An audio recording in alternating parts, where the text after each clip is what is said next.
Welcome back to the deep dive. If you're here, it's because you're not looking for the surface level stuff. You're looking for that specific, actionable intelligence that actually drives results. Hmm. You want to bypass all the noise, the generalities. And today, we are taking a really foundational concept in human fueling protein. And we are not just talking about, eating more of it. No, not at all. We're moving from the kitchen counter straight into the engineering lab. It's all about speed, precision, and efficiency. That's exactly right. We're sort of moving beyond the macroscopic view, just, counting your protein grams for the day, and we're diving deep into the molecular strategy. Okay. So the mission today is to really decode how to optimize performance resilience and, fundamentally your structural integrity using what we're calling precision amino acid deployment. And our source material, especially from sundry.com, really hammers this home. It does. It emphasizes that for anyone who's pushing their physical limits, your physical structure, the integrity of your muscle tissue, your metabolic machinery, that is your primary biological asset.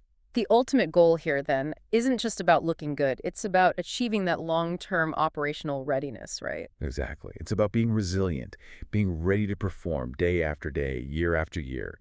And to do that, you have to solve what is probably the biggest problem in high-performance nutrition. Which is? It's a logistical bottleneck. Yeah. Digestion latency, Digestion latency. Okay, break that down. Well, think about it. If your body needs repair materials or immediate energy substrates right now, like in the middle of a 2-hour lifting session. Or after a huge climb on a bike. Exactly. Those materials can't be locked up inside a piece of chicken or even a standard scoop of whey protein that's going to take, 2 to 4 hours to fully break down and actually enter your system. That lag time. Yeah. That is the enemy of adaptation, isn't it? If we can't get the components there fast enough, we just miss the peak window of opportunity. You miss the window. So the kinetic advantage that you get from isolated amino acids, that's the precision tool we use to cut that latency down from hours to, minutes. So our deep dive today is essentially a tactable roadmap for that. It is. We'll start with the foundational biochemistry, explaining that constant tug-of-war between building and breaking down tissue. We're going to definitively decode the supplement landscape. Oh, good. BCAA versus EAA. Everyone gets confused there. We'll clear that up. And crucially, we'll detail the measurable performance dividends this strategy delivers, and then we'll build the actual timing protocols that turn a simple powder into a really efficient nutritional intervention. Let's do it. Okay, so to understand why this precision even matters, we have to grasp the body's constant state of biological bookkeeping. We call it the flux state. The flux state. Yeah, your system is perpetually balancing two opposing forces. On one side, you have anabolism, that's construction, repair, building new tissue. The building up. The building up. Yeah. And on the other, you've got catabolism, which is the degradation or breakdown of tissue, usually to free up energy or, raw materials. And high-performing people, they are deliberately tilting that balance heavily toward catabolism every single time they train, right? 100%. Yeah. The sources call it a calculated application of stress. You are intentionally closing microtrauma. You're tearing down muscle fibers to trigger an adaptive response. But the crucial step, the part that actually matters for progress, is the repair job afterwards. That's everything. It's a process called muscle protein synthesis, or MPS. If your MPS engine is running faster and more efficiently than the breakdown process, you adapt. You get stronger. You become more resilient. Okay, but that engine, MPS, it needs a pretty extensive inventory to work with. It does. It needs protein, which is ultimately built from 20 distinct amino acids. And here's where we hit that hard biological constraint we talked about. Right. Of those 20 amino acids, 9 are classified as essential amino acids, or EAAs. And the word essential here is, it's non-negotiable. Your body just can't make them on its own. It cannot. They have to be acquired exogenously, meaning from your diet or from supplements. It's a pure supply chain issue. If your construction site is missing even one of these 9 raw materials, the entire building project just stalls out. It grinds to a halt. Mm-hmm. And within this essential crew of 9, we find the 3 that really dominate the conversation: leucine, isoleucine, and valine. The branched-chain amino acids, the BCAAs. The BCAAs. And they get so much attention, not just because they're essential, but because they have this unique architectural feature. Unlike most other amino acids, which get routed through the liver for processing first, Right. BCAAs are metabolized directly inside your skeletal muscle tissue. Okay, so why does that structural detail matter so much? What's the advantage there? Because bypassing the liver dramatically increases their kinetic availability. They're immediately on site, ready to go. Ah, so they can be used for energy during the workout itself. Exactly. They become this critical emergency fuel source that the working muscle can tap into when your carbohydrate stores start to run low. So if they are directly available as fuel, what happens if we don't have enough of them, or the other EAAs, when that physiological stress is at its highest? That's the danger zone. That's when your system enters what we call a negative nitrogen balance. Nitrogen is the defining element of protein. So when you're excreting more nitrogen, which comes from tissue breakdown, than you are taking in and retaining for repair, you are actively losing physical structure. You're losing ground. You are. The body starts to cannibalize its own assets.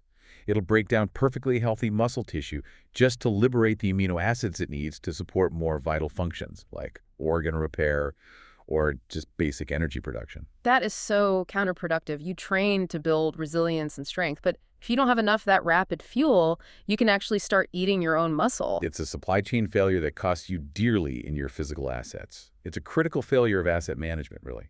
And the symptoms aren't just like small drops in strength, I assume. No, if it's persistent, a negative nitrogen balance can lead to much longer recovery times, chronic fatigue, even an increased risk of injury or getting sick because you've depleted systemic resources, things like glutamine. Wow. Okay, so this is why that kinetic advantage you mentioned becomes the defining strategic variable. It has to be.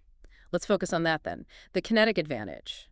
Speed is a strategy. We've established that whole proteins, even high-quality ones like chicken or eggs or milk, they all require hours of breakdown. Right. Mechanical grinding, enzymatic breakdown. Mm-hmm. It takes 3, sometimes 4 hours before those amino acids fully flood your bloodstream and are ready for MPS. And that lag time is just, it's intolerable if you're trying to optimize, say, that 30-minute anabolic window after a workout. Exactly. And this is where the precision tool, the isolated free-form amino acid, really shines. Because they've already been broken down during manufacturing, they don't require any more digestive processing. So they completely bypass that whole digestive bottleneck. Completely. They get absorbed rapidly.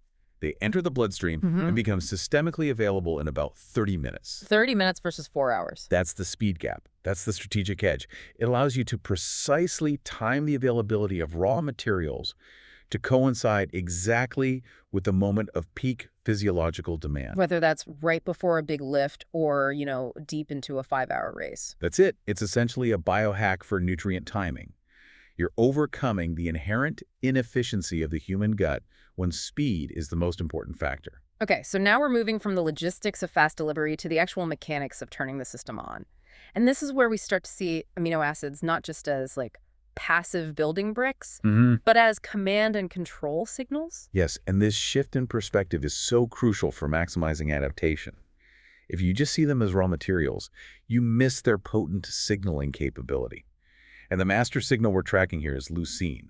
Just one of the 3 BCAAs. Right. But it's arguably the most important non-caloric signaling molecule in the entire athletic context. And the mechanism it controls is the mTOR pathway. mTOR. Let's make sure we explain this really clearly. What exactly is mTOR? So mTOR stands for mammalian target of rapamycin. The easiest way to think of it is as the body's central master regulator for cell growth, proliferation, and most critically for us, protein synthesis. So it's the switch. It dictates whether a cell goes into growth mode or just stays in maintenance mode. That's it. And I love the analogies that sources use. The MTO pathway is the foreman on a construction site. Right. So you can deliver all the materials, the bricks, the steel, whatever. But if the foreman hasn't given the order to start work, the crew just sits there. Precisely. And leucine is the unique signal that gives that specific order. Without enough leucine, the mTOR pathway stays inactive. You could consume the other 19 amino acids, but if that leucine threshold isn't met, the building process, muscle protein synthesis, it just will be maximally initiated. So the concentration of leucine in your bloodstream is literally the ignition key for growth. But how does this tie into the idea of anabolic resistance? Okay, so the system has a specific tolerance level. Right. It's known as the Leucine Threshold, and it has to be met to flip the switch. If you eat a whole food meal, the leucine is released really slowly into your bloodstream over several hours. A slow trickle. A slow trickle. And that might be enough to maintain MPS, but it often fails to generate that rapid high concentration spike you need to really trigger the MTOR pathway to its maximal effect. So we need that sharp, potent dose right after the training session when the muscle is most primed for repair. Exactly. And this rapid, potent dose becomes strategically essential as we age. For the executive athlete, anyone over 40 or 50, the body starts to experience anabolic resistance. Meaning the signal just doesn't come through as clearly? That's it. The foreman, metaphorically, becomes a bit hard of hearing. The standard leucine signal from a regular meal just isn't potent enough anymore to maximally activate the MTOR pathway. And that is a huge constraint. I mean, if you're pushing yourself hard in the gym, but your body is less sensitive to the growth signal simply because of age, you're leaving adaptation on the table. You absolutely are. And the sources highlight that the precision application of free-form amino acids is the direct countermeasure to this. Because they hit the system so fast. So fast. They create a plasma spike of leucine that is intense enough to override that age-related resistance. It ensures the signal gets through loud and clear, maximally initiating the anabolic process right when that window is hottest. It's about kinetic force overcoming a biological tolerance. So for the listener who's, just relying on a standard protein shake 45 minutes after their workout, or maybe a protein bar on the way home, they might be missing that maximal initial signal. They might be, simply because the leucine release is too slow or too diluted to hit that threshold rapidly enough. The body is ready to repair, but the signal-to-noise ratio is too low. That's the risk. The beauty of precision timing is that you seize control of that initial signaling phase. You force the system to acknowledge the repair order immediately. Okay, so we're sold on speed, we're sold on the leucine signal. Now we have to enter the consumer landscape, which is, let's be honest, it's deeply confusing. It really is. We need to define the difference between BCAAs and EAAs, the signal versus the full spectrum of raw materials. Right. Historically, BCAAs were marketed as the ultimate muscle builder. The logic was simple. Leucine is the trigger, so just take the trigger. And BCAA supplements, leucine, isoleucine, and valine, became ubiquitous. But based on what we know now, if you only provide the trigger, the BCAAs, and not the full complement of materials, meaning the other 6 EAAs, the building process just hits a ceiling, right? It's a hard ceiling. You successfully trigger the MTOR pathway, sure, you get the foreman to start the construction. But there are no bricks. Exactly. He asks for the specialized materials, the other 6 essentials, and they just aren't on site. Synthesis becomes rate limited by the least available essential amino acid. So while BCAAs provide the anabolic signal, they can't support robust, full-scale tissue repair on their own if those other essentials aren't already plentiful in the bloodstream. So the main use for BCAAs alone shifts from building to more of a protecting role. I think that's the best way to see it. Their primary utility is anti-catabolism, preventing muscle breakdown during a long session, and fatigue mitigation, using that tryptophan competition mechanism we'll get into. Okay, so that leads us directly to why EAAs, all 9 essential amino acids, are the current gold standard for anyone who's really prioritizing hypertrophy or resilience. It's the complete package. You get the signal, because the BCAAs are included, and you get the complete spectrum of raw materials for construction. Which means a more robust and a more sustained anabolic response. Absolutely. The advantage is profound. When you provide the complete inventory, you maximize what's called nitrogen retention. And that's a measure of how much protein the body actually integrates into new tissue. Exactly. And what's more, this entire process happens with a negligible caloric load, which is so critical for athletes who are managing precise body composition or for anyone training in a fasted state. Okay. So beyond the 9 EAAs, we often see these things called amino complexes. What are those? They're often powders or tablets that are marketed as pre-digested protein. Yeah, and you can think of them as a cocktail designed for systemic, full-body operational support, not just muscle repair. And this expansion is key for the athlete who's training really hard, because performance resilience goes way beyond just skeletal muscle. So what else is in them? Well, complexes often integrate conditionally essential amino acids, and this example here is glutamine. Right. Why is glutamine conditionally essential? The body can normally make enough of it to meet baseline demands, but glutamine is heavily used by rapidly dividing cells, especially cells in your immune system and the lining of your gut. Okay. So when you engage in high-volume, strenuous training, like you're prepping for a marathon or doing intense cross-training, the systemic stress level just skyrockets. So your demand for glutamine goes through the roof. It does. The body needs a huge amount of it to support immune surveillance, to heal the gut, and to aid in glycogen resynthesis. and that demand can quickly outpace the body's internal production. When that happens, glutamine becomes conditionally essential. You have to get it from an external source to prevent systemic depletion.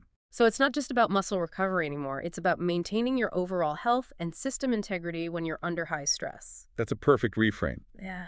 You also often see arginine and its precursor, L-citrulline, included in these complexes. And their job is blood flow, right? Primarily, yes. They are potent precursors for nitric oxide synthesis, which enhances vasodilation. It widens your blood vessels. This ensures that the EAAs, oxygen, and everything else are delivered with maximum efficiency to the working or recovering muscles. They're like transport enhancers. And then finally, for the body to actually use all these raw materials and signals, it needs some operational support staff. Precisely. This is where the metabolic cofactors come in. Vitamins B6 and B12 are often included because they are necessary enzymes for your body to metabolize and actually utilize the amino acids you're drinking. So without them, the whole process is less efficient. Dramatically less efficient. If you drink a high-quality EAA powder, but you're deficient in vitamin B6, your body's ability to assimilate and leverage those expensive aminos is severely hampered. It's like buying a high-end operating system, but forgetting the hardware drivers. It's an indicator of a more sophisticated formulation, then, if you see those cofactors included. It definitely suggests a more thoughtful strategy. And speaking of sophistication, we should mention these specialized delivery systems. The sources highlight brands like Amino Vital, which really emphasize fermentation science. And that process gives you very pure plant-based amino acids. Exactly. And that purity often translates to superior digestibility and a lower risk of GI distress, which is a huge concern when you're trying to fuel in the middle of a competition. Which leads to those tactical delivery systems, the jelly drinks or the little granule pouches you see endurance athletes use. Right. You need fuel that isn't going to slosh around or burden your gut when you're running for hours. These formats are designed for instant, zero-latency consumption, and they often prioritize leucine-enriched blends to fight fatigue and maintain that signaling power even when you're severely carb-depleted. They're highly specialized tools for a very specific job. Okay, so now for the dividends. Why go through all this trouble? Why integrate this level of precision? And the advantages are measured not just in muscle size, but in structural integrity and a neurological efficiency. Let's start with the most fundamental one, preservation of lean mass, the protein-sparing effect. This seems like basic risk mitigation, especially if you're in a caloric deficit or doing a lot of fasted training. It's critical. If you're training hard and your caloric intake is below your maintenance level, which is common for anyone trying to cut body fat, the body starts looking at your muscle tissue as a convenient energy reservoir. It sees it as fuel. It sees it as fuel. It will initiate catabolism to harvest those amino acids. And that is the exact opposite of what you want. Trading precious, metabolically active lean mass for short-term energy. So supplementing with amino acids before or during your workout acts as a kind of insurance policy. It is. You're providing an alternative, readily oxidizable fuel source that the body can tap into immediately. You spare your existing assets. Exactly. By saturating the plasma amino acid pool, you're basically telling your body, hey, take this external fuel, don't break down your own reserves. It lets you maintain a high training stimulus while minimizing the muscle loss that so often comes with aggressive dieting. Okay, the second dividend is the one that really feels like a game changer for endurance and high volume stuff. Mitigation of central fatigue. This is the neurochemical nudge. We tend to focus on muscular failure, but a lot of the time it's actually the brain that limits performance, right? It signals fatigue long before the muscle is truly empty. That's right. Central fatigue happens when rising serotonin levels in the brain increase your subjective perception of effort, of lethargy, of exhaustion. You know the feeling, you just hit a wall. You feel mentally defeated and suddenly the weights feel twice as heavy. Or you just lose all desire to push the pace. That's central fatigue. Okay, here's the aha moment from the sources for me. The specific mechanism that links amino acids to this neurological state. It all comes down to a competition at the blood-brain barrier. The three BCAAs, leucine, isoleucine, and valine, they compete for the same transport mechanisms to get into the brain as another amino acid, tryptophan. And tryptophan is the precursor to the fatigue-inducing neurotransmitter serotonin. Not the one. I see. So if we flood the system with BCAAs, we basically crowd out the tryptophan. It's like a traffic jam at the gate. That is the strategy. By maintaining high plasma BCAA levels during a long workout, you effectively limit how much tryptophan can cross the blood-brain barrier and convert into serotonin. Less serotonin means a delayed perception of central fatigue. You delay the moment where your brain tells you to quit. You do. You preserve cognitive acuity and physical drive late in the game. It's genuinely powerful. The fuel you're taking isn't just feeding your muscles, it's literally managing your mind's decision-making process under duress. That's incredible. It shifts the limiting factor from your brain's internal signaling to the actual mechanical limit of your muscles. Which is a huge strategic advantage in competition. Mm. And finally, let's talk recovery and enhanced blood flow.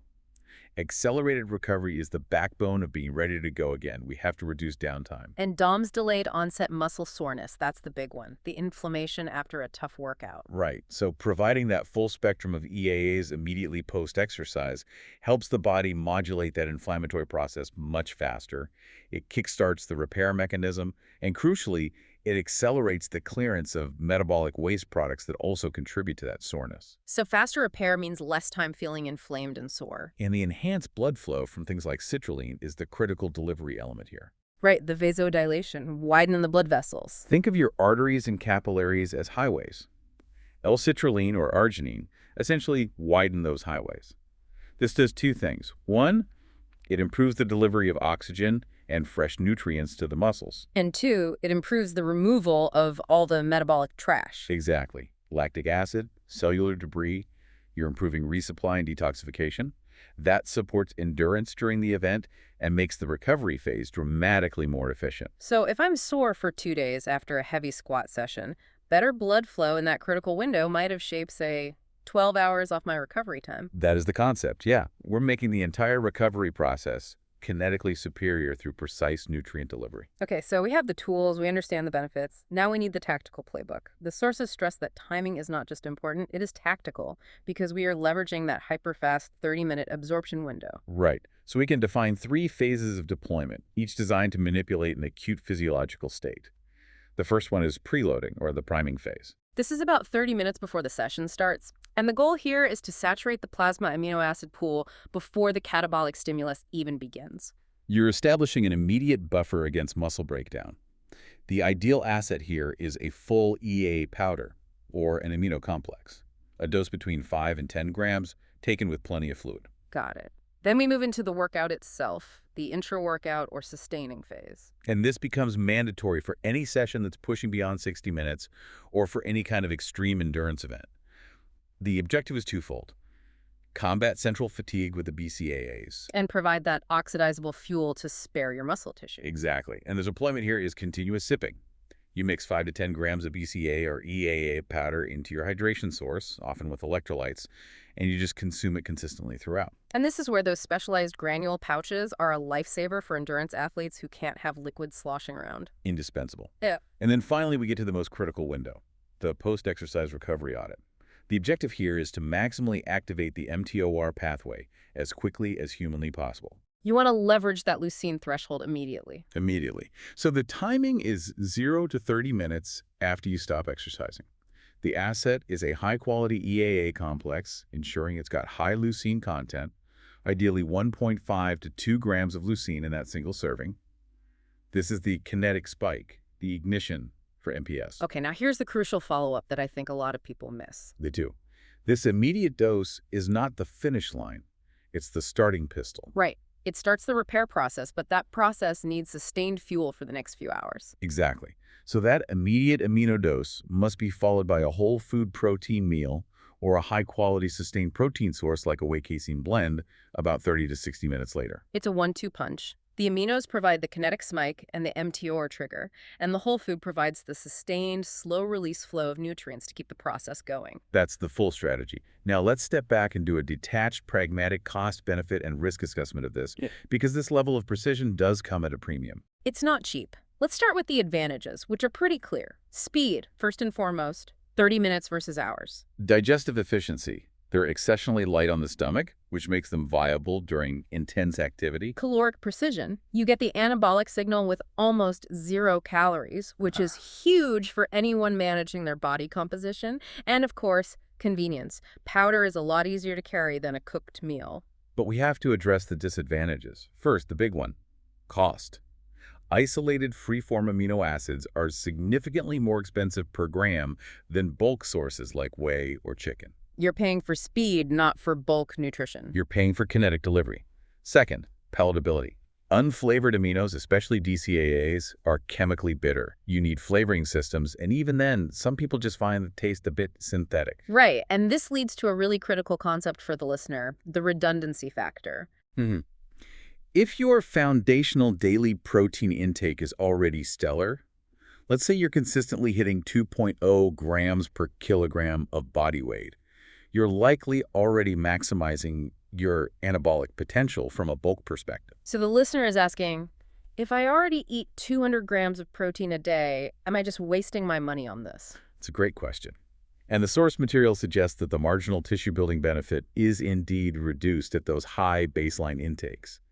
But the benefits shift their emphasis. How so? You might not build more muscle, but you still gain the critical timing advantages. You get the anti-catabolism during fasted training, the central fatigue mitigation during long efforts, and you accelerate your recovery speed.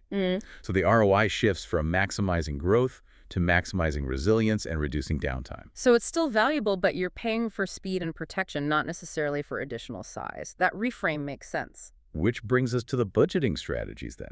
How to tailor the plan based on your investment level, which the sun-dried roundup details nicely. Let's start with the restricted budget strategy. What's the play? Here, the focus has to be on optimizing your whole food timing. The most cost-effective supplement is just cheap whey protein right after training. If you absolutely have to have an amino intervention, use a basic BCAA powder during your workout. And why BCAAs specifically in that case? Because they offer the most noticeable subjective benefit, that fatigue reduction, for the lowest investment. But you have to know it's a suboptimal strategy for full repair. It lacks the other 6 EAAs. It's an anti-fatigue strategy first, repair strategy second. Okay. Now, the onboard mid-level plan. This is the sweet spot for most athletes. This is where you invest in a quality essential amino acid, EAA powder. You get the full spectrum. And the protocol here simplifies everything. It's the single intervention. What's that? You just mix 10 grams of EAA powder in your water bottle, start sipping it about 15 to 30 minutes before your session, and just keep sipping it throughout. This one simple approach covers both priming and sustaining. It's the best return on investment for general performance enhancement. I like that. And finally, the maximal optimization no budget limit strategy. The multiphasic approach for the athlete who demands total coverage. This strategy begins with a sophisticated pre-training complex about 30 minutes out. This blend has your EAAs, but also quantified amounts of L-citrulline for blood flow and cofactors like B6 for utilization. You're maximizing the highway width before the load even hits. Intra-training, you're sipping a high-quality EAA electrolyte blend. And then immediately post-training, you hit that rapid high-leucine EAA formulation to maximize the mTOR activation. And then, 60 minutes later, you chase it with a sustained whole food meal or protein blend. This strategy leaves absolutely nothing to chance. Okay, we've covered a ton of ground. The chemistry, the signals, the tactical protocols. Let's synthesize this down into the top 10 things you can apply immediately based on the sun-dried material. Let's do it. Number 1, prioritize EAAs over BCAAs. Don't settle for the incomplete solution. If tissue repair and adaptation is the goal, you need all 9 essential components. Number 2, identify your leucine content.